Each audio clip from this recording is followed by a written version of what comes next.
Hey, hello everyone. Welcome back to the session. I hope I'm audible. Can someone in the chat box please clarify? Hi, Shashank.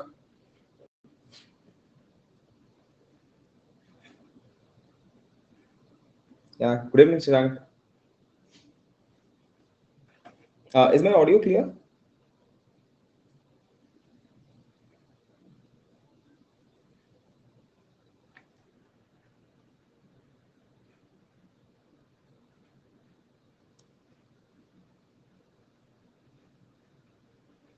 We'll wait for a couple of more minutes and let people join. And meanwhile, so yeah, this is my second session to the ones who have already joined. Uh, yeah, thanks a lot, Shashank. Thank you. Same. It's completely my pleasure to be associated with an academy. Thanks a lot.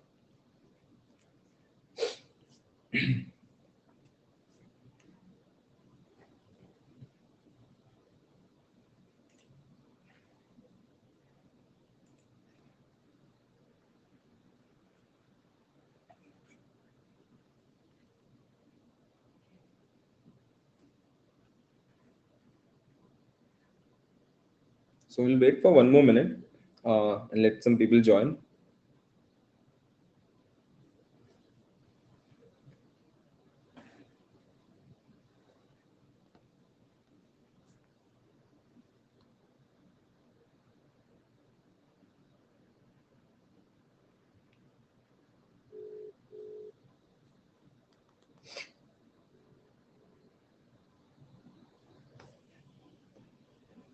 Okay, so it's 8:02. Let's get started right now. So this particular session is I'm conducting because of the fact इसमें कुछ मैं आपको पढ़ाने नहीं वाला. It's not like कि मैं आपको कुछ tips वगैरह दूंगा कि how can you memorize some things or not like that. It's not that kind of a session. This session is more focused towards since it's only 2 months remaining for the exam right now. 60 days 59 days 61 days अभी जितने भी days और बचे हुए हैं it's not about कि आपको क्या आता है एंड क्या नहीं आता है राइट नाउ प्रिपरेशन आपने आई होप पहले से स्टार्ट किया होगा एंड अगर आपने नहीं किया है तो definitely do refer to the past video that is available in my profile right now in Unacademy itself आप मेरे प्रोफाइल में जा सकते हो and you will get a preparation strategy video in how to prepare in one in a couple of months. Hi Shivam, thanks for joining. So आप अगर आपने अभी एकदम प्रिपरेशन स्टार्ट नहीं किया है तो maybe you can go over there and have a look at the previous video that I uploaded and मुझे कुछ फीडबैक्स भी मिले थे like people have reached out to me on LinkedIn as well उस session को लेके and they thought कि all those things will be helpful for them so yeah it was quite overwhelming for me as well in the responses देख के it's good to get some positive feedbacks from the end. So once again I repeat this session is not about कि मैं आपको बहुत कुछ पढ़ाने वाला हूँ इसमें but definitely I'll be trying to concisely tell you कि आपको क्या करना चाहिए just before the 2 months are there for the CAT आपको कैसे अप्रोच करना चाहिए एग्जाम को what should be your mindset basically and what are the things you need to work on आपने अगर अभी तक कुछ चीजें ऐसी हैं जिन पे फोकस नहीं किया अपने प्रिपरेशन के जर्नी में so is it wise कि आप अभी उस चीज को पकड़ के पढ़ें वापस और is it wiser कि आप उस चीज को कम फोकस करके you focus on your strengths and also will be talking and discussing about all those kind of things in this particular session so yeah okay so moving ahead a brief introduction about myself so I am Saurav Panigrahi मैंने अपना graduation VIT Vellore से किया था इन computer science and engineering and I am from the batch of 2016 to 2020 post that I had a couple of years of work as a software developer जहाँ पे my stack was Java, Python, and I was basically a full stack developer over there. I'm not sure if I can name the company right now, but I'm definitely telling you about my profile that I have. So hey everyone, thanks a lot for joining. It's completely my pleasure to see you guys on board over here. So a brief intro about myself, as I was saying, after my graduation, I had a couple of couple of years of work in one of the IT companies as a software developer, and my profile was a full stack developer, and I was quite happy with my job. then for some reason MBA life started, MBA happened, but ये क्यों हुआ, and hello time, good to see you over here. So ये क्यों हुआ and कैसे हुआ, this is a long journey and long story. मैंने अपने पिछले वाले वीडियो में भी कवर किया है कुछ कुछ चीजें, and you can definitely refer to that as well. And currently I am pursuing my post graduation degree in MBA from IIM Trichy, and the major reason for this was the fact that I wanted a holistic development for myself. I never wanted to constrain myself in just one particular domain. जैसे software developer हो गया तो I was over the period of couple years what I was into is majorly मतलब software के bug fixes वगैरह हो गया, फिर फीचर रिलीजेस के टाइम कुछ फीचर एनहांसमेंट्स हो गया, उन टाइप की चीजें, and more towards the coding side. So I felt like I was reaching a point of saturation in that particular line, and I wanted to understand what is actually happening behind the scenes. जो changes मैं कर रहा हूँ, जो development हो रही है हमारे end पे, how is that particularly affecting the client side of the features and client side of the business. To understand all those things, there was a curiosity within me कि मुझे जानना है how is that जो हम लोग changes कर रहे हैं सॉफ्टवेयर में, जो हम लोग changes कर रहे हैं प्रोडक्ट में, how is the budgeting done for that. एक पर्टिकुलर कॉस्ट एलोकेशन होता होगा हर एक फीचर को. इट्स नॉट लाइक कि कंपनी को मन किया अभी तो दे स्टार्टेड ऑफ डिसाइडिंग कि मुझे ये फीचर रिलीज करना है and will do that. No, it doesn't work like that. एक कॉस्ट एलोकेशन प्रोसेस होता है, एक क्लाइंट फेसिंग रिक्वायरमेंट होती है कि what is the need of the client, and priority होती है हर चीज की. डू द क्लाइंट्स सीरियसली और really need that particular change और नॉट. तो these kind of things happen and then एक फीचर डिसाइड होता है कि क्या रिलीज करना है. I wanted to understand all the workings that are happening behind the scenes and these kind of workings. So that was a particular reason I started being interested in this particular domain of business management. And then time life happened. CAT दिया, CAT के बाद I got into IIM Trichy. So you guys can connect with me over LinkedIn as well. I go by my name as Saurabh Panigree in LinkedIn. तो LinkedIn में मुझे काफी सारे लोग reach out करते हैं regarding the resume enhancement processes or something. They ask me कि resume किस टाइप का बनाना चाहिए, what are the kind of profile development they need to get into some of the academy, to get into some of the institutions, and how should they approach certain kind of exams. So LinkedIn पे मैं काफी active हूँ. I mean I do reply to almost all of the messages that I receive, and definitely my YouTube channel Saurav Shares, you can reach out to me there as well. The only reason I'm conducting the sessions in Unacademy right now is because of the fact कि YouTube पे one on one interaction करना बहुत ज्यादा मुश्किल हो जाता है मेरे लिए. So the only source of communication between you and me is a comment box, to be very honest. तो मेरे वीडियोस में आप जो कमेंट करते हैं, मेक श्योर कि I reply to those comments.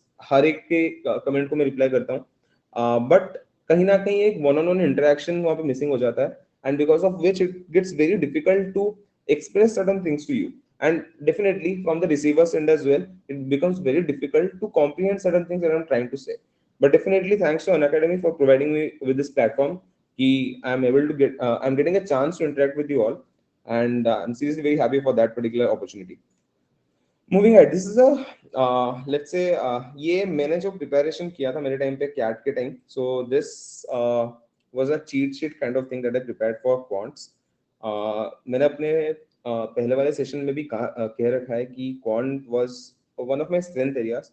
तो जब एंड का टाइम आ गया था, मैं क्वांट का प्रैक्टिस जितना ज्यादा कर रहा था, and if any time I used to forget the formulas or anything, then I just used to come back to this particular cheat sheet, एक बार गो थ्रू करता था. Let's say some of natural numbers क्या होता है, and sum of natural numbers यहाँ पे जैसे mentioned है n plus 1/2, ये वाली चीज होगी, या फिर ऐसे sum of squares of natural numbers हो गया, ये सारी चीजें. तो ऐसी चीजें छोटी छोटी चीजें, hello Tarun, hi, thank you for joining. तो ऐसी छोटी छोटी चीजें जो होती है वो अक्सर कई बार हम भूल जाते हैं. तो I was back to particular cheat sheet, एक बार देख लिया क्या होता है, एंड फिर वापस गया, प्रैक्टिस किया, and then I was able to do the questions and all. Cheat sheet is not just about remembering the formula that you are familiar with. It is also about certain kind of shortcut techniques जो आप use कर सकते हो, like LCM into HCF equals to product of the numbers. This particular thing, ये पता होगा बहुत लोगों को, बट होता क्या, एग्जाम लिखने के टाइम पे आप जब आपको जब इसके रिलेटेड कुछ क्वेश्चन आएगा, आप उसका एलसीएम निकालने बैठोगे, उसका एचसीएफ निकालने बैठोगे, प्रोडक्ट ऑफ द नंबर्स के साथ चेक करोगे इक्वल आ रहे कि नहीं. ये चीजें हैंडी होती हैं if you are having certain these kind of cheat sheets with you, then it becomes easier for you as well to remember these things. तो try to make your own cheat sheet. मतलब आप इस पे मत जाइए कि मैंने क्या लिखा है यहाँ पे. Make your own cheat sheet. आपको अगर लगता है कि आपका कोई कोई particular section, let's say PNC, permutation and combination, अगर आपका वीक एरिया है, तो try to jot down some points that you have learned over the period of time. अगर आपको लगता है कि आपको नेचुरल नंबर्स वाला पार्ट है, फिर अलजेब्रा का कोई पर्टिकुलर सेक्शन आपका वीक है, तो have some more weightage in your cheat sheet towards those particular things. जैसे मैं क्लासिक एग्जांपल देता हूँ, ये वाला चीज a cube plus b cube plus c cube equals to 3abc when a plus b plus c equals to 0. ये हमें पता होता है, हमने ऑलरेडी स्कूल में. क्या दिक्कत, when you are going to use this thing in a particular question, no, you tend to forget this. आपको याद नहीं होता है बहुत बार, तो you start panicking at the particular situation. है इतना बड़ा इक्वेशन है, इसको मैं निकालूं कैसे, एलएचएस आरएचएस को कैसे जस्टिफाई कराऊं, इसमें तो मेरा 3-4 मिनट चलेगा. And definitely 3-4 minute CAT exam is a considerable amount of time. तो when you have these kind of things with you handy, तो डेफिनेटली कहीं ना कहीं बैक ऑफ द माइंड आपको चलते रहता है, यार ये मैंने कहीं तो पढ़ा था. You just go back, refer to that thing, and 3-4 बार से देखते रहोगे तो आपको अपने आप याद हो जाएगा ये चीजें. So this particular PDF file मैंने अटैच ऑलरेडी कर दिया है यहाँ पे. So this PDF would be available to you guys definitely. Exactly, as Shashank has mentioned, the PNC has very low weightage in CAT. Should we give time to PNC or leave in the last minute preparation? See, my suggestion would be, अगर PNC आपका strength है, तो then there is no need to overly exercising those particular things. अगर आप सोचते हैं कि PNC का कोई भी टाइप का क्वेश्चन आ जाएगा, let it be circular permutation, let it be any other kind of numerical, अगर आप सोचते हो कि you are definitely fluent with that, then my suggestion is इतना टाइम मत दो उसको अभी, because given the fact that this is last minute phase of yours, और 2 महीने बचे हैं अभी, एंड देखते देखते आप जब मॉक टेस्ट देना स्टार्ट करोगे अभी, तो टाइम बहुत जल्दी जल्दी निकल जाएगा. So rely on the fact that you are giving a lot of mock test right now. तो पीएनसी के जो भी क्वेश्चन हैं, जो भी क्वेश्चंस या न्यूमेरिकल्स आने वाले हैं, वो मॉक टेस्ट में ही मैं करते रहूंगा. एडिशनल एफर्ट डालने की जरूरत नहीं है. Hello Hrithik, hi for joining, thanks for joining. तो अगर आपको लगता है कि आपका वीक एरिया है PNC, then I would say कि ओके, दिन का आधा घंटा निकालो, ट्राई टू प्रैक्टिस 4-5 क्वेश्चंस, या फिर एक बार देखो solutions to certain kind of questions, या फिर go through the previous year PNC questions कि पास्ट ईयर में किस टाइप के परम्यूटेशन कॉम्बिनेशन आ रहे होते हैं, क्वेश्चंस आ रहे होते हैं. So you will get a basic idea कि मुझे इस अप्रोच से इस क्वेश्चन को करना है. That's it. अगर आपका कोई एरिया वीक है and you are giving a lot of time to that right now, it is not the right moment, to be very honest, क्योंकि आपके बाकी चीजें will be affected because of that thing. I hope you answered, I answered your question, Shashank. And coming back to this point, right now, this PDF would be available for you guys, and definitely you can go through this, download the PPT and go through this. Yeah, and make sure कि आप पूरा इस पे ना जाओ, because this is something which I made for my reference. सबका अलग अलग चीट शीट होना चाहिए. एक बहुत क्लासिक एग्जांपल देता हूँ मैं. नोट्स ऐसे होने चाहिए कि आपके अलावा और किसी को समझ ही ना आए, क्योंकि वो आपने अपने लिए बनाया है. नोट्स का मतलब ये नहीं, अगर नोट्स सबको समझ में आ जाएगा तो आपके लिए कुछ हेल्प नहीं निकल रहा उससे. आपके खुद के नोट्स ऐसे होने चाहिए कि उसका हेल्प सिर्फ आप ही को मिल रहा है. Okay, so might not be very relatable slide to each and every one of you who has joined the session right now, but a small question, आप में से कितने लोग इस कैरेक्टर को जानते हैं? I mean, if you could just give some quick reply over the chat. Yeah, time, correct, Naruto. So one of my ideal figures, I would say, role model kind of thing, fictional role model to be very precise. So मैंने college के time से ही, like engineering के time से ही anime का बहुत बड़ा फैन रहा हूँ. And I used to watch anime before that as well, but कभी उतना टाइम नहीं मिला था. बट इंजीनियरिंग में टाइम निकल ही जाता है चीजों के लिए. So I started watching many anime series, and Naruto has been one of my favorites without any doubt. So the fact that this guy is my role model is because of the fact he never gives up in the entire series. In the 720 episodes Naruto में जो भी दिखाया गया है, this guy has never given up at any particular point of time. It doesn't matter कि आप preparation आज start कर रहे हो या फिर आप preparation आपने पहले start कर दिया है. To me, it is all about your mindset. आप कितने डिटरमिन्ड हो आपके गोल को पाने के लिए. So there are two quotes of Naruto that goes by like, somebody told me I'm a failure. By the way, this is my favorite one. ये second वाला जो है. So somebody told me I'm a failure. I'll prove them wrong. Definitely, there has to be a source of motivation for you to get something. It is always not like this. हो सकता है आपने life में कुछ previously आपने कुछ achieve करना चाहा हो एंड आपको मिला नहीं हो, and this is the reason you are pursuing very hard for getting into one of the IIMs right now, जो कि मेरे केस में था. I always wanted to go into one of the IITs, but due to some reasons हो नहीं पाया. I got into the I secured a rank for which I was being offered for some of the IITs, but मुझे मेरा पसंदीदा branch नहीं मिल रहा था, and अगर ब्रांच मिल रहा था तो IIT नया वाला हो रहा था. So I was in a dilemma in that particular thing.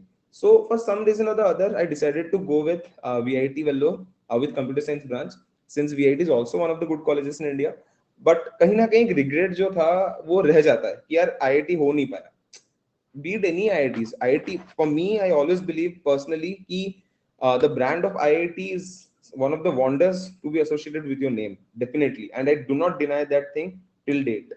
So कहीं ना कहीं मेरे दिमाग में ये था कि यार IIT नहीं हो पाया, so the last chance that I have with me right now is getting into one of the IIMs.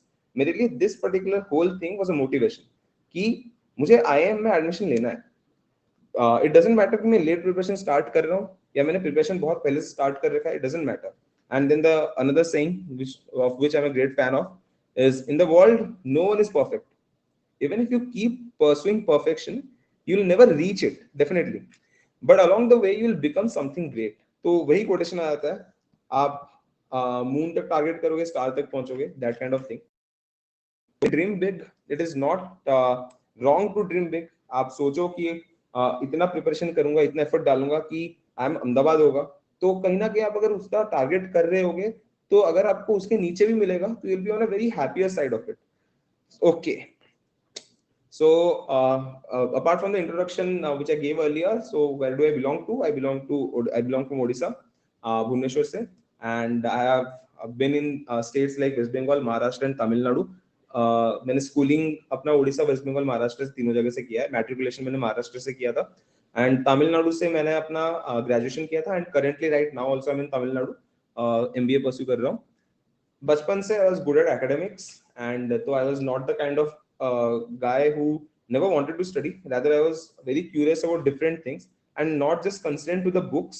Apart from the bookish knowledge, I was always fascinated by the things beyond that. मैंने काफी Olympiads, काफी quizzes वगैरह में part लिए हैं, काफी debates वगैरह में part लिए हैं, and I've won a lot of competitions as well. And then 10th, 11th, 12th में I was really intrigued by some of the technological side of those things, and so that's the reason I pursued. I thought of pursuing engineering, and I got into engineering. Then I got the software developer role, जो कि बहुत लोगों का dream होता है. Many people want that particular role. और मैंने बहुत अच्छे कंपनी में हुआ भी job. And one fine day, as I mentioned you all, thought process change हुआ. I wanted to know the different aspects, finance and product management कैसे काम करता है, strategy side of the business कैसे काम करता है, सप्लाई चेन कैसे चलता है, how does the business actually function. जो चीज मैं कर रहा हूँ वहां पे ऑफिस में बैठ के, how is it impacting the clients and, या फिर फ्रंट एंड में कैसे इम्पैक्ट हो रहा है वो चीज. To get into all those things I had to do one course, I had to pursue some other thing and get into one of the IIMs. And definitely why IIM? Because of the Indian tag as well, क्योंकि जैसा मैंने पहले कहा था IIT हो नहीं पाया था, सो आई ऑलवेज थॉट कि आईआईएम तो करना ही है. That was a determination, that was the motivating factor for me, which definitely worked out wonders for me. Okay, so coming back to the topic that we are going to cover today, कि what are the do's and don'ts for the CAT exam. 2 महीने में ऐसा तो कुछ miracle नहीं हो जाएगा आपके साथ कि मुझे कुछ भी नहीं आता तो मुझे सब आएगा. I am not assuming that. होता है, बहुत केसेस में होता है, but let us not take the outliers or take the exceptions into the consideration right now.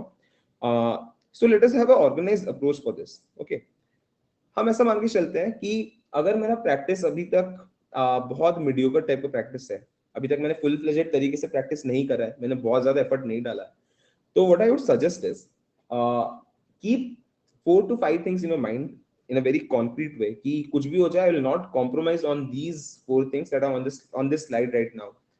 Revision, core concepts के रिविजन. आपको जो चीजें आती हैं, make sure you capitalize on them no matter what. अगर आपको, like Shashank mentioned, that he wanted, should we focus on PNC since PNC has a very less weightage on in the CAT examination. तो अगर आपको लगता है कि something has a less weightage, just go through a few numericals, past year numericals कि वो कैसे solve हुए थे, what is the approach to solve those questions, and make sure you are revising your concepts in that solution itself.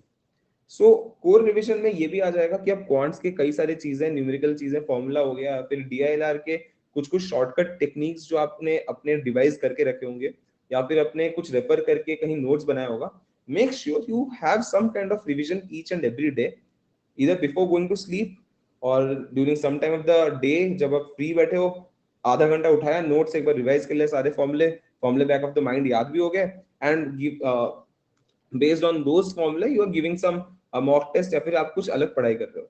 So this can be one of the strategies कि अब core revision को आपके साथ compromise करना ही नहीं है, क्योंकि core revision will make sure you are capitalizing on what you already know. आपके mistakes होने के chances वहां से कम होंगे जितना आप revise करते रहोगे. Now moving ahead, newspapers. Newspapers इसलिए लिखा है मैंने because newspapers has a source of not just the current affairs जो कि आपको help करेंगे अगर आप written examination clear करते हैं. If you get a good percentile and you make it to the interview round, current affairs would be one of the major part of your let's say the interview process.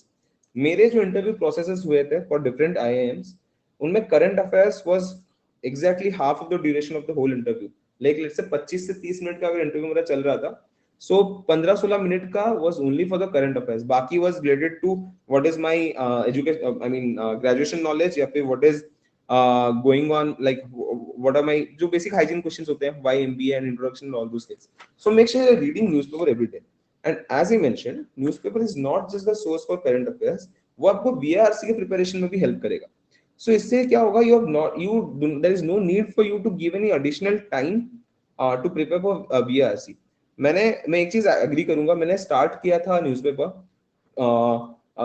पढ़ना, मतलब diligently पढ़ना, because of the fact to cover up my BRC weakness, because मैं BRC में थोड़ा weak था, तो उस area को, उस weakness को cover up करने के लिए, and I was not ready to give some additional time to BRC because I thought कि मैं DILR and quant पे ज़्यादा focus करूँगा, so I started reading newspaper for that. But कहीं ना कहीं over the period of time, 5-6 दिन के बाद I developed a habit, I developed a routine to cover BRC, and कहीं ना कहीं हैबिट बन गया कि सुबह उठते ही पहले मैं पेपर पढ़ रहा था, जब घर पे उस टाइम पे फिजिकल पेपर न्यूज़पेपर आया करता था, अभी तो चलो ऑनलाइन हो गया, प्रेस रीडर वगैरह काफी सारी चीजें अवेलेबल है, बट उस टाइम घर पे फिजिकल न्यूज़पेपर आया करता था. सो आई डेवलप्ड अ रूटीन कि मैं अपडेटेड रहूं करंट अफेयर्स से. आई मतलब मुझे जेन्युइनली काफी अच्छा लग रहा था to get, when I was getting to know about what is happening in Russia, what is the Ukraine Russia war going on about, and what is this China Taiwan का क्या इशू चल रहा है, अर्जेंटीना में inflation वगैरह का क्या issue चल रहा है, और ऑल दोस थिंग्स. तो एक जियोपॉलिटिकल अवेयरनेस बना रहता है. यू विल फील कॉन्फिडेंट जब आप पब्लिक प्लेस में जाओगे, when you are interacting with a lot of people around you and there is a sudden topic going on, you will definitely get the chance to be involved with them. आप you will not feel like यार मेरे को ये चीज पता नहीं है. So definitely do read the newspapers. दो चीजें होगी, कोर रिवीजन, पहला न्यूज़पेपर्स डेफिनेटली पढ़ा करो, 15 मिनट का टाइम निकालो, आधा घंटे का टाइम निकालो, बट कम टाइम भले ही हो, खाली हेडलाइंस पढ़ो, बट पढ़ो. एंड आप देखोगे, आप जब हेडलाइंस पढ़ रहे होगे, you will definitely be interested in some of the topics, and उसको आप डिटेल में पढ़ ही लोगे. तो इसी दौरान आपका VRC का प्रिपरेशन हो जाएगा. So this point make sure you are doing for VRC no matter what. At least VRC के लिए करो, अभी करंट अफेयर्स बाद में देखना. एंड क्वांट के लिए डेफिनेटली ये वाला चीज, quant and DILR. Okay, single source जो मैंने लिखा है, बहुत बार क्या होता है, people get distracted when there is a very few days left for the exam. People start panicking. They think कि यार मैं अनअकैडमी का टेस्ट सीरीज ले लेता हूँ, मैं इस वेबसाइट से ये पढ़ लेता हूँ, इस वेबसाइट से क्वांट पढ़ लेता हूँ, इस वेबसाइट से DLR कर लेता हूँ, तो बहुत जंबल्ड अप हो जाता है. Do not do that mistake. Do not do that mistake. I repeat again, pick up one single source. अगर आपको लगता है कि फ्री ऑफ कॉस्ट मेरे को यूट्यूब से ही नॉलेज मिल रहा है, स्टिक टू दैट थिंग. अगर आपको लगता है मैं अनअकैडमी को सब्सक्राइब हूं, मैं इसका टेस्ट सीरीज ले रहा हूं, मैं यहां से पढ़ रहा हूं, स्टिक टू दैट थिंग. क्योंकि these people, they will make sure you get a complete package of what you're referring to. आप अगर बार बार हर चीज को हाथ पैर मारना स्टार्ट करोगे, then you will reach nowhere. If you have a single source of your knowledge right now, then just stick to that. Just trust that process that you have begun with. आपने कुछ सोच के उस चीज को चुना होगा, उस चीज को स्टार्ट किया होगा, just stick with it till the and. ऐसा नहीं होना चाहिए कि आप बीच रास्ते में हट गए उस चीज से and then you are blaming कि यार ये अच्छा नहीं है, ऐसा नहीं, मुझे इसकी वजह से मेरा टाइम वेस्ट हो गया। ये नहीं होना चाहिए बिल्कुल। सो आपने जो चूज किया है, इट्स योर डिसीजन। आप you started with it, now it is your job, it is your duty to end that particular process. And single source का बेनिफिट हमेशा ये होता है, you you know what has been done earlier, you know what is being done now, you know what will be done later. आपके पास एक certainty होती है कि यार आज ये सिलेबस खत्म होगा, आज यहाँ पे एक टेस्ट लिया जाएगा। सो यू नो कि आज इस पर्टिकुलर सिलेबस का टेस्ट होगा। When you go to some other source, वो कुछ एबीसीडी पढ़ा रहे होंगे, when you go back to some other course वो 1 2 3 4 पढ़ा रहे होंगे, कुछ लिंक ही नहीं होगा। तो आप ज्यादा कंफ्यूज हो गए and you will start wasting your time. Let's say आप इनमें से कुछ भी नहीं करते हो and you are referring to a physical material. Let's say आपने बुक्स खरीदी है and you are trying to read from those Arun Sharma की आपने बुक खरीदी है लेट्स से ऑथर की, and you are trying to solve those particular books, उसके numerical solve कर रहे हो, तो स्टिक टू दैट। अगर आपको डाउट आता है, कभी यूट्यूब पे चले गए, देख लिया क्या क्या पर्टिकुलर चीज डाउट है, उनको सॉल्व कर लिया। एंड आज के जमाने में तो चैट जीपीटी वगैरह भी अवेलेबल है, तो आप क्वेश्चन डालो, आपको डिटेल्ड सोल्यूशन भी मिल जाएगा वहां से कि कैसे कैसे करना है, how to approach the things. So what I am trying to say is just stick with a particular source you have started to study from, क्योंकि आपने स्टार्ट किया, आपने कुछ सोच समझ के स्टार्ट किया होगा वहां से, just stick it with till the end. And definitely the most important point in this particular slide, what I believe is mocks. No matter what happens, fix in your mind, इस चीज को पूरा मतलब कुछ भी हो के बाय हार्ट कर लो इस चीज को। Mocks are the only source जो आपको एक ओवरऑल एग्जामिनेशन का वाइब देगा। होता क्या है, when you have studied a lot and you think यार मुझे सब आता है and you set for a mock, then you suddenly see कि जितना आता था मैंने वो चीजें भी गलत करके आया हूं मैं। तो मॉक से क्या होता है, you get a holistic approach, you get a holistic revision of everything you have learn. Do not get affected by the scores, initial scores you get in your mock test, because कई बार क्या होता है, बहुत सारी चीजें आप इतना पढ़ने के बाद भूल जाते हो, तो यू स्टार्ट पैनिकिंग कि यार इतना कम मार्क क्यों आ रहा है, एग्जाम को इतने कम दिन बचे हुए हैं, मेरे को इतना गंदा मार्क आ रहा है, will I be able to do it. Don't overthink those things, don't think about all those things, just focus on giving the number of mocks and make sure you're analyzing each and every mock. Always remember one thing, number of papers you have analyzed is far more crucial than the number of attempts you are giving. हो सकता है आप 15-20 mock दे दो but आपने analysis दो ही का किया है, तो आपको सीखना तो दो दो मॉक से ही मिला है राइट नाउ, करेक्ट। आपका जो ओवरऑल रिवीजन हुआ रहेगा, आपने जो गलतियों से सीखा होगा, वो सिर्फ दो ही मॉक से सीखा है आपने। So make sure you are analysing each and every mock that you are giving, and जब तक आप एक एनालिसिस खत्म नहीं करते हो तब तक आप दूसरा मॉक स्टार्ट नहीं करोगे। सो keep this thing concrete, in a very concrete way with yourself, कि मैं आगे जंप ही नहीं करूंगा जब तक मैं एक एनालिसिस खत्म नहीं करता एक मॉक टेस्ट का। Okay, now since we have discussed these 4 5 things जिसमें बिल्कुल आपको कॉम्प्रोमाइज नहीं करना है, so will come back to कि सेक्शन वाइज मुझे क्या ध्यान में रखना है। पहला quant, let's discuss the quant section, quant maths. Okay, so बचपन से ही कहा जाता है जितना प्रैक्टिस करोगे मैथ्स उतना बेटर है, एंड डेफिनेटली कहीं ना कहीं ये ट्रू है, because there are a lot of indefinite formulas that are infinite number of formulas that is being covered in the syllabus. तो आपको फॉर्मूला से रट तो नहीं जाएगा राइट, जितना आप लिखोगे उन फॉर्मूले को, जितना प्रैक्टिस करोगे उस टाइप के क्वेश्चंस को, you will gate acquainted with those kind of things. And practice करके ही आप जब गलतियां कर रहे होंगे, you will revisit those formulas multiple number of times. जितना आप उन फॉर्मूला को रिविजिट करोगे उतना वो आपको याद होते रहेगा, and you get a sense of which question is to be approached in what way. बहुत बार अलग अलग सेम टाइप का क्वेश्चन अलग अलग लैंग्वेज में आ जाएगा, बट अगर आपकी practice, let's say number of practice बहुत ज्यादा है, तो आपको लगेगा यार इस टाइप के क्वेश्चन तो मैंने कर रखे हैं, I know the methodology, I know how this question has to be approach and I definitely do it correct. आपका एक कॉन्फिडेंस अलग लेवल पे होगा उस टाइम, एंड डेफिनेटली वो क्वेश्चन आपका करेक्ट होना ही है। So practice. Make sure you practice as many questions as possible. Fix your targets. Let's say आप CAT के लिए हर दिन right now at this point of time, since there are only 2 months left, I am saying this repeatedly every time कि 2 महीने बहुत कम time है, to be very honest. ऐसा नहीं है कि 2 महीने मैंने लोगों को करते नहीं देखा है प्रिपरेशन, मैंने खुद किया है 1 महीने के अंदर, and I have shared those tips, those things in the previous video as well. So, but still I would say कि 2 महीने actually कम टाइम है. So fix the number of questions you want to solve every day. Let us से आपको time नहीं मिल रहा है for some reason, but मेरे को यार 15 क्वेश्चन सॉल्व करनी है दिन में, no matter what I will be approaching, I'll be at least targeting to solve 15 to 20 questions every day इस टॉपिक से। लेट्स से अलजेब्रा से हो गया, मेरे को 15-20 क्वेश्चन सॉल्व करने हैं। So number of questions target करो and make sure before you finish off that day, before you sleep, आपने उतने क्वेश्चंस किए हैं एंड आपको उनके सोल्यूशन भी पता हो डिटेल्ड तरीके से कि कौन सा क्वेश्चन कैसे सॉल्व हो रहा है। So fix some daily goals, some daily number of fix करो and then start approaching. Once again understanding the basics, जैसे मैंने लास्ट स्लाइड में कहा था कि रिवीजन वाला part, so understand the basic rather than focusing on the solving a lot of questions।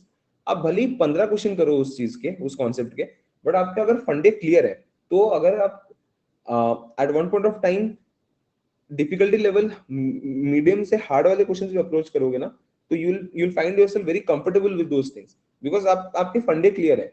Maths में the beauty is if you are getting the question in question is kind of let's say binary है, आपको आता है आपको नहीं आता है। VRC is not like that। VRC is kind of you'll get confused in 2-3 options, but maths में आपका एक करेक्ट आंसर है, आपको पता है कि यही आंसर करेक्ट है।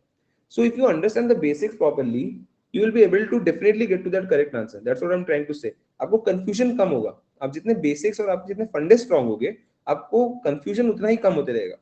आपको पता है कि आपको ये क्वेश्चन इस तरीके से ही अप्रोच करना है and there is no confusion in the fundamental, then there is no there is no need for you to be worrying about कि ये मैं करेक्ट कर सकता हूँ कि नहीं। So understanding the basics is one of the crucial things right now। Speed and accuracy, जो question मैं सॉल्व करूंगा I'll have a timer। मेरे को यार 45 मिनट्स में लेट्स से 20 क्वेश्चंस खत्म करने हैं, 25 क्वेश्चंस खत्म करने हैं, ऐसा एक फिक्स गोल रखो अपना। हो सकता है ना हो इनिशियल नंबर ऑफ डेज में ये चीजें अचीव ना हो पा रही हो सकता है लेट हो सकता है आपके कुछ वीकर सेक्शंस हो, जैसे लेट्स से ज्योमेट्री हो गया, अगर आपको फॉर्मूला याद नहीं आ रहा, बहुत माथापच्ची करना पड़ रहा है, तो उस साइड से क्या होता है कि आपको फॉर्मूला जब नहीं याद आ रहा होता है तो you tend to take it on your ego. बहुत बार ये होता है पेपर सॉल्विंग के टाइम पे वो ईगो पे आ जाता है कि यार ऐसे कैसे याद नहीं आ रहा, इतना प्रैक्टिस किया मैंने, मैं कर क्यों नहीं पा रहा, बिल्कुल कर पाता हूँ। और you start giving that question let's say 5-6 minutes, वो हो भी जाता है, but you are not thinking on the side कि आपने उस 5-6 मिनट्स में आप और 3 क्वेश्चन कर सकते थे अगर आप एक क्वेश्चन छोड़ते हो। तो speed and accuracy are something that are very crucial in this journey for you right now. मेरे को 30 क्वेश्चन करने हैं 1 घंटे के अंदर या 45 मिनट्स के अंदर, ऐसा डेडलाइन सेट करो अपने लिए and then start solving the paper. मैं क्वेश्चन वाइज डेडलाइन सेट करने नहीं कह रहा हूँ because that will be very hard on that will be getting very hard on yourself, वैसा मत करो because you will be definitely having certain strength and certain weaknesses in quant. तो पूरा पेपर के लिए क्वांट के सेक्शन के लिए fix a deadline for yourself. 1 घंटे में मेरे को लेट्स से 30 क्वेश्चन करने हैं या फिर 45 मिनट्स में 30 क्वेश्चन करने हैं and start approaching the paper in that way. That comes for the speed part. Accuracy के लिए मेक श्योर कि अगर आपको क्वेश्चन नहीं आ रहा है, इफ योर डाउट, मेरे हिसाब से leaving the question instead of getting a negative mark is more preferable obviously for anyone. But कई बार ऐसा होता है कि आपकी फ्लुएंसी और आपकी प्रैक्टिस इतनी ज्यादा हो चुकी होती है कि आपको you get a fair knowledge कि 2 ऑप्शंस में से कौन सा करेक्ट हो सकता है। And if you have reached to a point of elimination कि आप 4 में से 2 को एलिमिनेट कर चुके हैं, and then this is completely your call, this is completely your decision based on your practice, based on your analysis कि आपने अभी तक जो जो क्वेश्चन किए हैं किस टाइप का आंसर आ रहा है एंड क्या आंसर हो सकता है। If you feel strongly biased towards one of the options, then go for it। There's no harm in guesswork, I believe, when you have practiced a lot and when you are definitely fluent with your paper। अगर आप 30 में से let's say अगर 30 question का paper आता है and if let's say 30 में से आपने 25 क्वेश्चन बहुत फ्लुएंटली किया एंड यू आर कॉन्फिडेंट कि ये सारे मेरे करेक्ट होने वाले हैं एंड अगर आपको 2 क्वेश्चन में डाउट है, 3 क्वेश्चन बिल्कुल नहीं आता है, लीव इट, नो वरीज। अगर आपको 2 क्वेश्चन में डाउट है देन गो फॉर इट, अगर आप 50-50 भी एलिमिनेशन कर पाते हो ऑप्शंस का। सो एक्यूरेसी का गेम हो जाता है पूरा कि आप कितने नंबर ऑफ क्वेश्चंस अटेम्प्ट करते हो, उसमें से कितने क्वेश्चंस करेक्ट होते हैं। अगर आपके अटेम्प्ट और करेक्ट ही कम है तो there is no point in guess work, और यू मतलब आप सेल्फ हार्म ही कर रहे हो उधर बैठ के basically. So this particular point you have to keep in your mind। Confronting your weaknesses, जैसे मैंने कहा अगर आपको लगता है कि ज्योमेट्री मेरा वीक एरिया है तो अभी क्या करना चाहिए। Let's say the classic example which Shashank gave right now कि PNC has a less weightage in CAT and let's assume कि PNC is a weaker part for Shashank, okay। तो let's assume, I'm not pointing out anyone right now, let us just assume this thing। So PNC को अगर मैं पकड़ के बैठे रहा पूरे टाइम, तो बाकी जो मुझे आती है मेरा उसमें प्रैक्टिस कम होगा.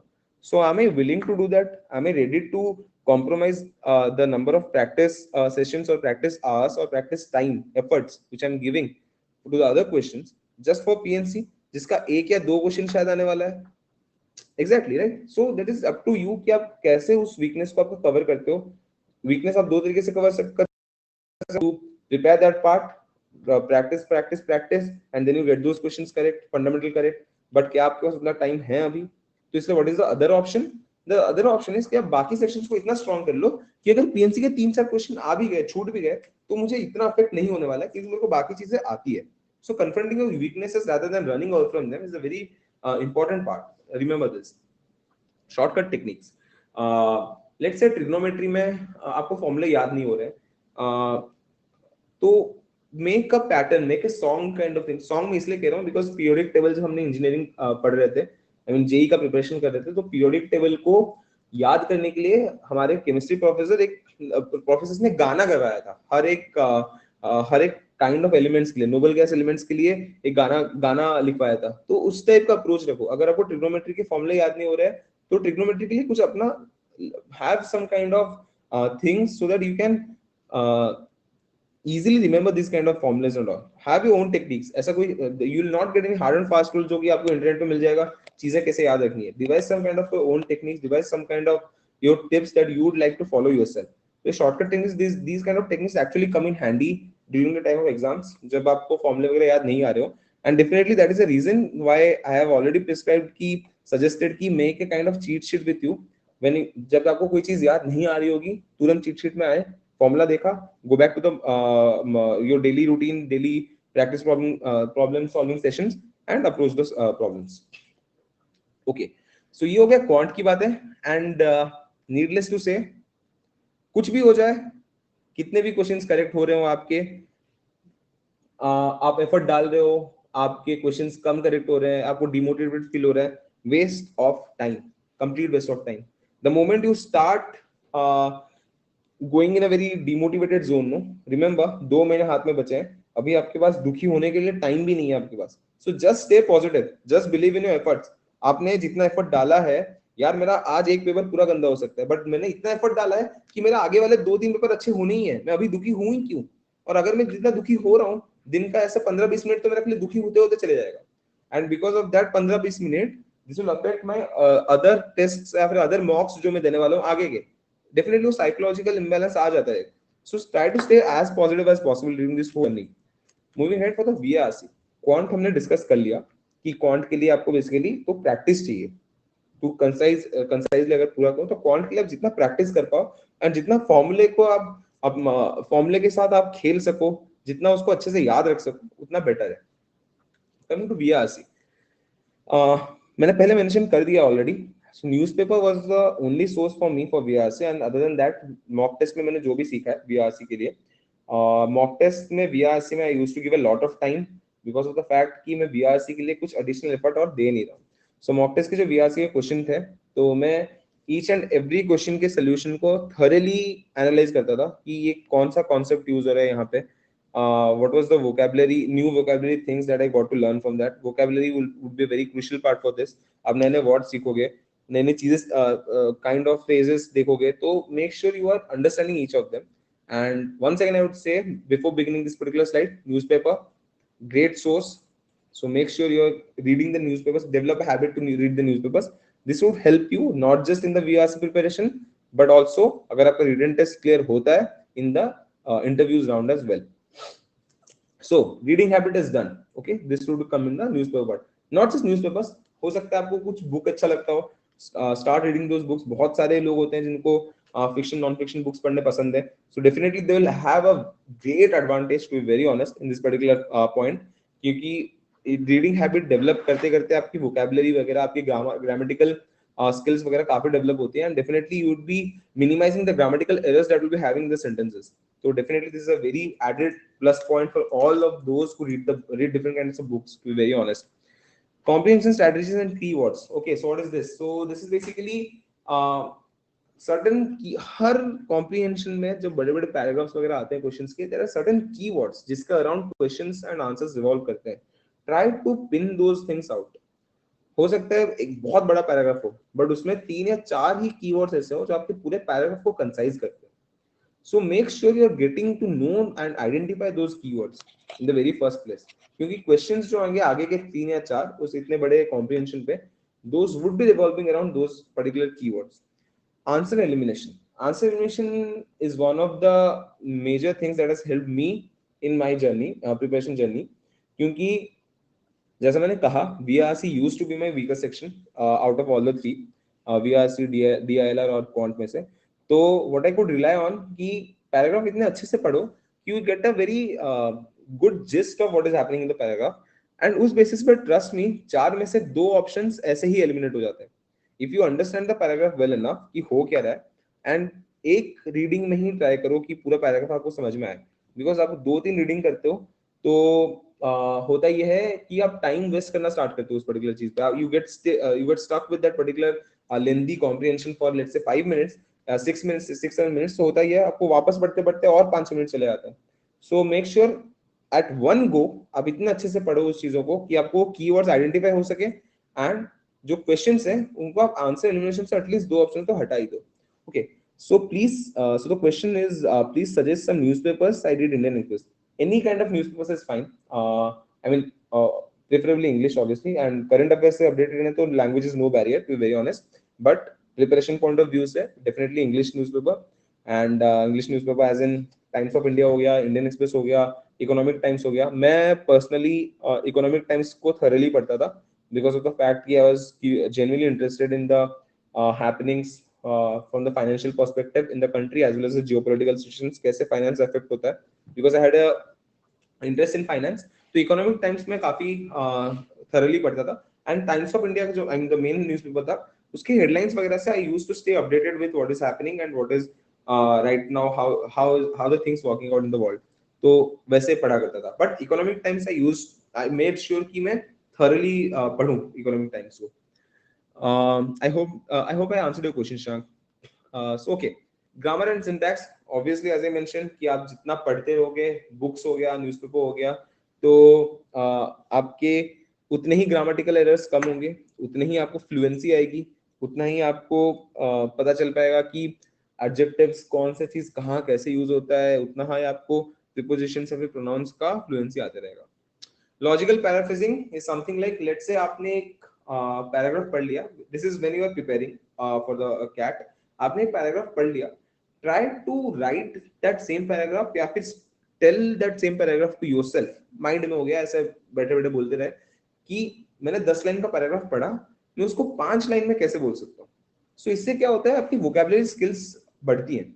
वोकैबुलरी स्किल्स क्यों? क्योंकि you will start using some words जो कि आपका 3-4 वर्ड को समराइज कर दे. तो you will, जब आप देखोगे कि 6-7 लाइन को आप 4 लाइन तक ला रहे हैं, सो डेफिनेटली आप उनमें फ्लुएंट हो रहे हो इस चीज में, and that is the reason कि आप उसको कंसाइजली और बोल पा रहे हो उस चीज को. सो लॉजिकल पैराफ्रेजिंग, मेक श्योर अगर आपको टाइम मिलता है, this is a bit time consuming actually. Exclamation mark डाल रहा हूं इसलिए यहाँ पे, क्योंकि आप एक बार पैराग्राफ पढ़ रहे हो, उसको समझ रहे हो, and then you are concising this in your own words, तो इसमें डेफिनेटली टाइम जाता है. सो मेक श्योर कि आपके पास अगर टाइम अवेलेबल है, you are paraphrasing certain paragraphs that you are reading, and this gives you a better understanding, and definitely this will do wonders for the VRS वाला part. And time allocation, one of the major factor here. बहुत लोग होते हैं जो बहुत ज्यादा fluent होते हैं VRC में, they need very less time for this section. मेरे केस में ऐसा नहीं था. मेरे केस में मुझे कुछ पैराग्राफ 2 बार पढ़ने पड़ रहे थे एग्जाम में, मतलब एग्जामिनेशन की बात कर रहा हूँ. एग्जाम में बैठ के मेरे को 2 बार पढ़ना पड़ रहा था कुछ पैराग्राफ. सो जब मैंने दूसरी बार कोई पैराग्राफ पढ़ा कि तब मुझे फील हो रहा था नहीं, I should leave this question, maybe I should go to some other questions. तो मैंने ये ऐसे ही अप्रोच किया था कि अगर मुझे कोई पैराग्राफ दूसरी बार पढ़ना पड़ रहा है, then that will definitely consume some of my time additionally, and I should not maybe उस क्वेश्चन को मैं लास्ट में आ सकता हूँ वापस से. सो टाइम एलोकेशन बहुत बड़ा फैक्टर प्ले करता है. यू स्ट्रेटेजाइज योर अप्रोच कि आप कितना टाइम देना चाहते हो पर क्वेश्चन को VRC में. Let's say fill in the blanks type की क्वेश्चन है, 2-3 बार पढ़ लिया, कोई दिक्कत नहीं है. Let's say comprehension based question है, उनको 2-3 बार पढ़ना इज अ मेजर कंसर्न, क्योंकि उतना टाइम होना भी चाहिए आपके पास पेपर में। तो this is completely on you कि आप कैसे इस चीज को अप्रोच करते हैं। एंड नीडलेस टू से वंस अगेन स्टे पॉजिटिव। आप देख सकते हो स्टे पॉजिटिव वाली चीज मैंने हर स्लाइड में डाली हुई है, क्योंकि this is one of the core things you need to keep in your mind. आपके अभी के मॉक टेस्ट कैसे हो रहे हैं, आपका अभी का प्रिपरेशन, आपके अभी के प्रिपरेशन के बेसिस पे आप जो क्वेश्चंस अटेम्प्ट कर रहे हो कितने सही हो रहे हैं, उससे डीमोटिवेट बिल्कुल मत होइए। You will see over the period of time when you have started giving a lot of mock tests या फिर आपकी प्रैक्टिस बहुत हो चुकी है, you will see your scores are uh, increasing I mean at a faster rate than it used to earlier। and ये definitely होगा, क्योंकि आपकी जितना प्रैक्टिस करोगे उतनी फ्लुएंसी आएगी। एंड वंस आपको फ्लुएंसी आ जाए वहां पे, you will definitely see कि आपके स्कोर्स इंप्रूव हो रहे हैं। तो इनिशियल के जो मॉक टेस्ट है उनके मार्क्स देख के डिमोटिवेटेड बिल्कुल मत होइए, बिकॉज वंस अगेन आपका खुद का टाइम वेस्ट होगा।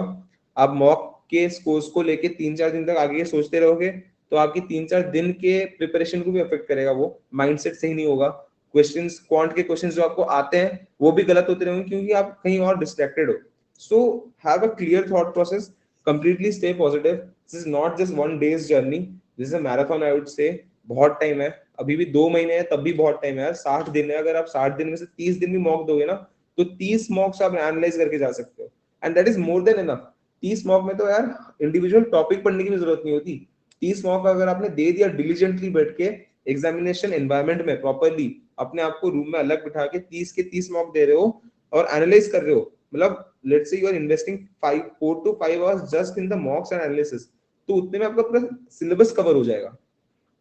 Okay, so DILR last part, last section कैसे कवर करना है इसको। सो आई फील DILR में logical thinking and practice and time management, these three are the core things that will help you out. And out of those three, logical thinking wala part I believe is the strongest factor here। अगर आपका analytical skill, अगर आपकी visualization skills and logical thinking strong है, you definitely do have an advantage over others, and try to leverage that thing। हर बंदे के अलग अलग strengths होते हैं, and if you are one of those persons जिसका ये वाला पार्ट स्ट्रांग है, then you definitely have an advantage in DILR, trust me. And so how does this help you out? अगर आपके एनालिटिकल स्किल्स अच्छे हैं, so you get to understand a diverse range of data that is being presented to you. और data कुछ भी type का हो जाए, जैसे बार चार्ट हो गया, पाई चार्ट हो गया, you can visualize them in a very different way than others. आपको पता है कि बार चार्ट में एग्जैक्टली देखना क्या है, एक्स वर्सेस वाई एक्सिस का जो कंपैरिजन होता है, वो या फिर जो रिलेशन दिखाया जाता है, व्हाट एग्जैक्टली डू यू, वो आप बहुत चंद सेकंड्स में you can answer those questions. तो then the rest part is obviously numerical जो आपको कैलकुलेट करना है, so that is not much of an hassle। so make sure कि आपकी प्रैक्टिस इतनी हो कि when you see a bar graph you know what is to be comprehended from that graph।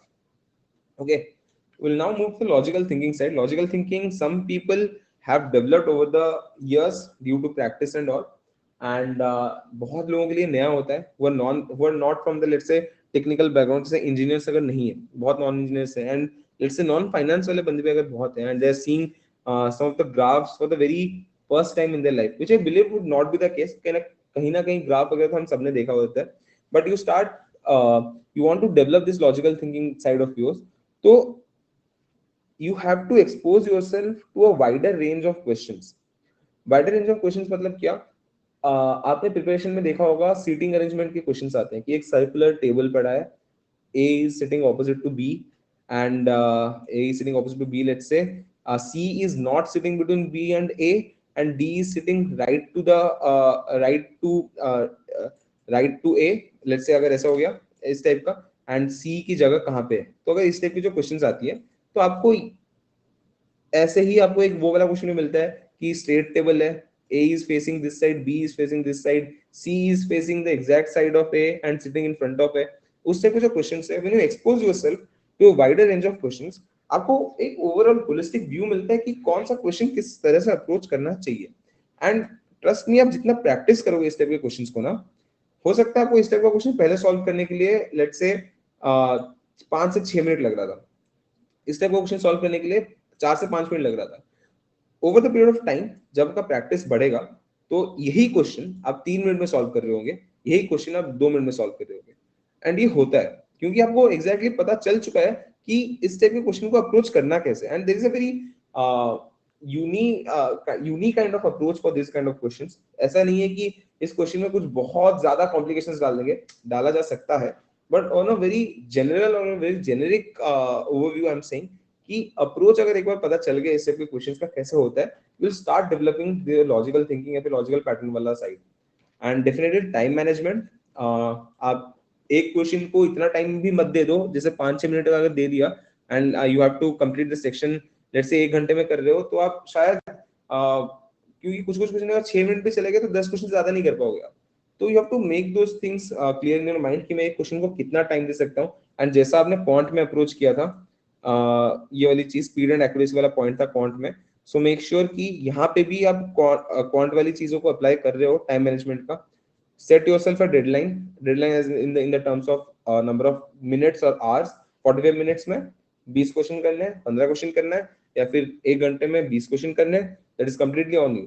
So set yourself certain deadlines and उस हिसाब से approach करते हो अपने प्रिपरेशन को भी। प्रिपरेशन के टाइम पे भी जब आप प्रिपेयर कर रहे हो कोई चीज को, तब भी एक टाइमर रख के साइड में प्रिपेयर करते रहो। Develop your own strategies or approach. That is exactly what I mentioned here right now, कि अगर इस टाइप का क्वेश्चन आता है and I am not strong in this question, क्या मैं छोड़ दूंगा? आपके ऊपर है। अगर आपने सोचा है कि मैं बाकी सारे टाइप के क्वेश्चंस करेक्ट करके आऊंगा, तो शायद मैं इस टाइप के क्वेश्चंस छोड़ सकता हूँ। I can leverage that part कि मैंने इतना प्रैक्टिस कर लिया है, मेरे बाकी सारे क्वेश्चंस करेक्ट होंगे, so I will come to this particular question later after finishing the whole paper, या फिर मैं शायद ये क्वेश्चन छोड़ के आगे आगे प्रोसीड करूंगा। So make your own strategies और मेथोडोलॉजीज के आप कैसे अप्रोच करना चाहते हो। रेगुलर प्रैक्टिस, जितना नंबर ऑफ क्वेश्चंस आप प्रैक्टिस करोगे डीआईएलआर में, उतना ही आपको वाइडर रेंज ऑफ क्वेश्चंस मिलेंगे। जितने वाइडर रेंज ऑफ क्वेश्चंस मिलेंगे, उतने ही आपको नंबर ऑफ अप्रोचेस मिलेंगी कि कैसे अप्रोच किया जाता है। मेरे केस में मैंने क्या किया था बताता हूँ। मेरे केस में मैं मॉक टेस्ट में जो क्वेश्चंस करता था, अगर मेरे सर्टेन काइंड ऑफ क्वेश्चंस गलत हो रहे हैं, लेट्स से अगर इस टाइप के मेरे क्वेश्चंस 2-3 आए थे उस पेपर में, दोनों या तीनों गलत हुए, I used to go to YouTube.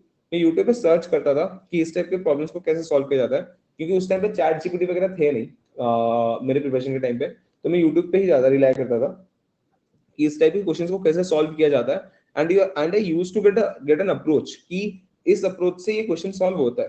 तो इस अप्रोच से जब वो क्वेश्चन सॉल्व तो मेरे को पता चल गया, मैं वापस आता था। I used to pick up 5 random questions from the previous question papers इस टाइप के, and I used to solve them. तब भी मेरे को 5-5 मिनट 6-6 मिनट लगता था, बट बात इतनी थी, एक्यूरेसी लेवल बढ़ जाती थी। क्योंकि डेफिनेटली मैं पहली बार सीख रहा हूँ वो चीज, तो एक्यूरेसी लेवल मैटर करता है मेरे को इनिशियल स्टेजेस पे। एंड उसके बाद जब मैंने क्वेश्चंस पिकअप किए, तो 2 से ढाई मिनट के अंदर ये क्वेश्चन सॉल्व होने स्टार्ट हुए थे। So make sure you are practicing as many questions as possible, because DILS is a section which is a combination of, once again I'll say, logical thinking, regular practice and time management.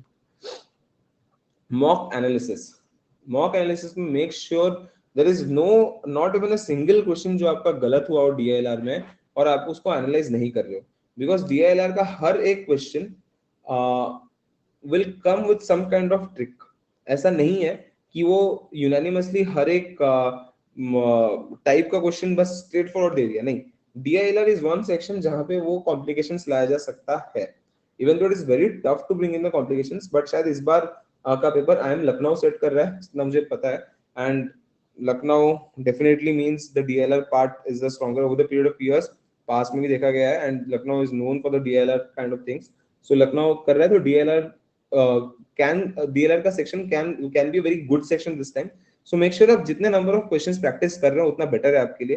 And analysis को जितना हो सके उतना ज्यादा time दो, and avoid guess work. DLR is one section जहाँ पे आपको गेस वर्क भी शायद अगर आपने 2 ऑप्शन एलिमिनेट कर भी दिए हैं, तो 2 ऑप्शंस में गेस वर्क करने में भी शायद डिफिकल्टी हो सकती है। सो DILR में what I would suggest, this is my suggestion, this is completely your call. आप एग्जाम दे रहे हो, वहां पे एग्जाम एनवायरनमेंट से आप भी फेमिलियर होगे, it is the final call has to be yours. But suggestion के लिए DILR इज अ सेक्शन जहां पे आप ऑप्शन एलिमिनेशन करना भी gets a bit tough during sometimes, क्योंकि ऐसे सिटिंग अरेंजमेंट वाला क्वेश्चन हो गया, आपने आधा क्वेश्चन पढ़ा है, आपको कुछ गेस करना है, ऐसा देयर इज हायर चांसेस कि you will get it wrong, क्योंकि 4 ऑप्शंस होंगे, ABCD दे दिया होगा। So avoid guesswork in this particular section, and make sure कि आपकी एक्यूरेसी इस सेक्शन में बहुत ज्यादा हो, बिकॉज क्वांट वाले में there is a chance of guess working, VRC में there is definitely a chance, क्योंकि वहां पे आप ऑप्शंस एलिमिनेट कर पा रहे होंगे क्वांट एंड वीआरसी में।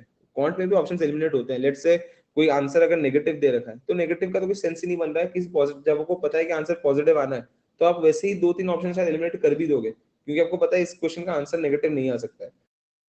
ऐसा जनरली नहीं हो पाता है डीएलआर की चीजों में। Majority of the time guess work will lead to a wrong answer, so it is your call definitely, but whatever suggest is, अगर आप की प्रैक्टिस इतनी ज्यादा नहीं है, अगर आपको थोड़ा वीक लग रहा है डीएलआर आपका है, तो गेस वर्क थोड़ा अवॉइड करो, it's better.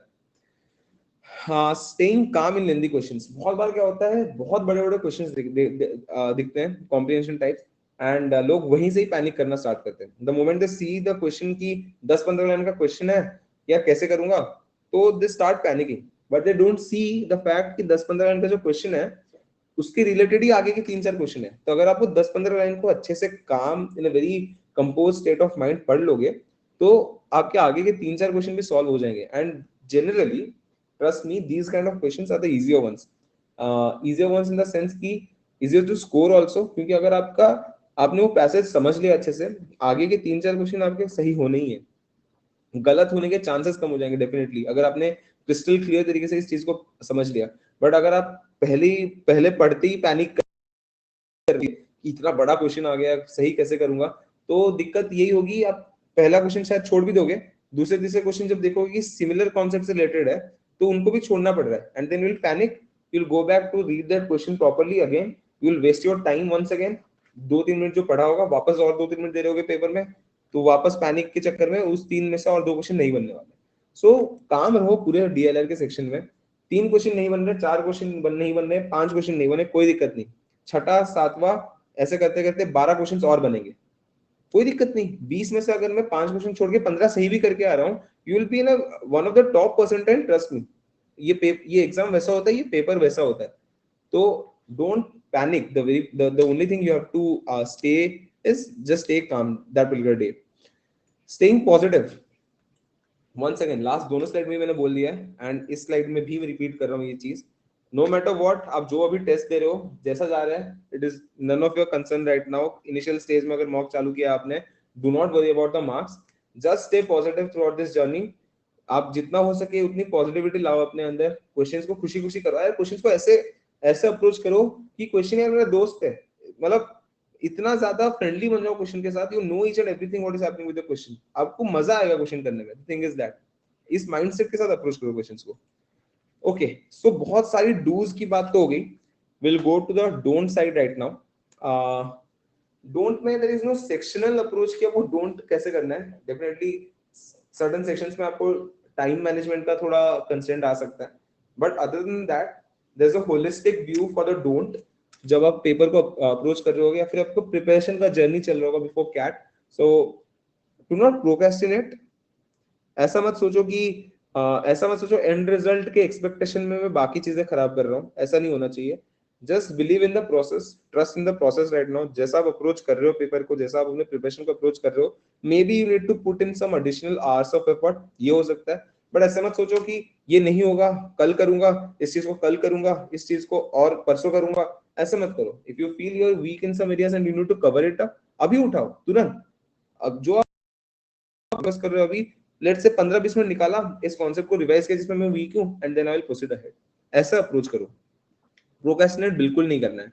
Overload, do not overload yourself, have a healthy lifestyle, be very honest.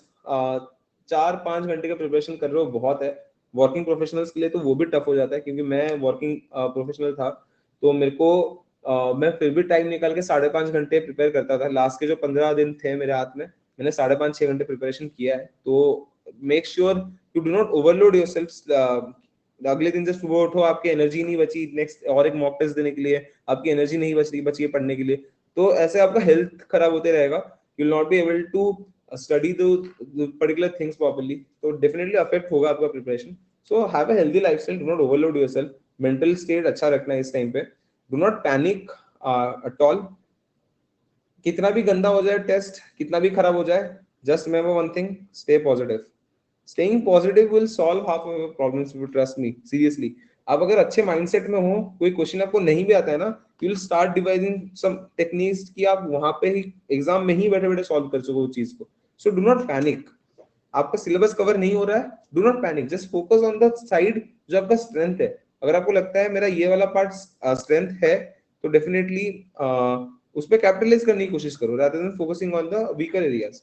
Neglecting मॉक्स बिल्कुल नहीं करना है, ये चीज बिल्कुल नहीं करना है. Mock test are the key to your success. जितना आप मॉक टेस्ट दोगे, जितना आप एनालिसिस करोगे, उतना ही आपको बेनिफिशियल है. Just remember this thing. And ignoring your weaknesses, ignore बिल्कुल नहीं करना है कि मतलब एक सब्जेक्ट, एक टॉपिक नहीं आता है तो उसको पूरा छोड़ के चला गया. नहीं, एक टॉपिक नहीं आता है, कम से कम उतना फंडा क्लियर करके जाऊंगा बेयर मिनिमम कि एग्जाम में एटलीस्ट वो क्वेश्चन में टैकल कर पा रहा हूँ. वो टॉपिक नहीं आता है, एटलीस्ट मैं इतना प्रिपेयर्ड होगा कि there is a 60 to 70% of the chance कि मैं क्वेश्चन करेक्ट कर लूं. बिल्कुल नेग्लेक्ट करके चले जाऊं एग्जाम में, दैट इज कॉल्ड केयरलेसनेस. वो चीज नहीं करनी है आपको. एंड उसके बाद आइसोलेशन में बिल्कुल नहीं रहना है. दोस्तों के साथ रहो, दोस्तों के साथ मिलो जुलो, डिस्कशन करो सबके साथ. This journey is not only yours. Try to make friends as much as possible. ऐसे दोस्त बनाओ जो आपको इस जर्नी में हेल्प कर रहे हैं. ऐसे दोस्त बनाओ जो आपसे कुछ कुछ चीजें ज्यादा जानते हो. Try to know, try to learn something from them. आपको बेनिफिशियल होगा इस चीज से. So do not isolate yourself in this journey. Giving up, giving up, giving up, giving up बिल्कुल नहीं करना है. इसको हटा ही देता हूं मैं यहाँ से. इसको जानना भी नहीं है. Do not know what is giving up. Approach करो इस पेपर को ऐसे कि कुछ भी हो जाए यार, मेरे को करना है. इस साल नहीं हुआ अगले साल करूंगा, अगले साल नहीं हुआ उसके अगले साल करूंगा, पर मैं गिव अप नहीं करने वाला. मैं गिव अप जिस point, the point of time when you give up is the point of time when you have lost believe in yourself. You do not trust yourself anymore. You do not trust the process anymore. So give up तो बिल्कुल ही नहीं करना है. So I believe I've covered a lot of things in this session, do's and don'ts के side में. And okay, so time is a question. We'll go to the question right now. Time. Thanks for asking this. So this was a Q&A slide I had right now. So the platform is open for any kind of Q&A right now. And अगर यहाँ पे आपकी query solve नहीं हो पाती for any kind of reason, do approach me on my LinkedIn channel या फिर Saurav Shares में, which is my YouTube channel. I'll make sure I'm addressing to each and every comment of yours. So the question that I have right now is, I am a working professional, 9 to 8 job. I have started my CAT preparation in September. I have given some mocks, scoring around 30 to 35 marks. I want to target around 95 percentile. In the remaining days in the remaining days, section wise, what strategy would you suggest? Okay, so time section wise strategy से ज़्यादा I think if you are scoring around 30 to 35 marks right now, you need to focus on, क्योंकि 30-35 अगर थोड़े कम हो रहे हैं, I would suggest कि you focus on the core revision right now. कहीं ना कहीं आपके कोर रिवीजन में कुछ दिक्कत है, आपके फंडामेंटल्स शायद थोड़े वीक हो रहे हैं कि आपको कम मार्क्स आ रहे हैं. So focus on your, focus on capitalizing this marks. जो 30-35 मार्क्स अभी आपको आ रहे हैं, try to extend this 50 plus level. अभी के लिए द नियरेस्ट टारगेट सेट करो अपने लिए कि अगले मॉक तक मेरे को 50 लाना है, अगले मॉक तक मेरे को 55 लाना है. उस टाइप के बेंचमार्क सेट करते रहो, टारगेट सेट करते रहो. एंड ये तभी होगा अगर आपके कोर फंडे क्लियर है. तो more than mock giving for you right now, believe is clearing up the fundamentals. तो आपके लिए मैं ये सजेस्ट करूंगा. Is there any more question from anyone else?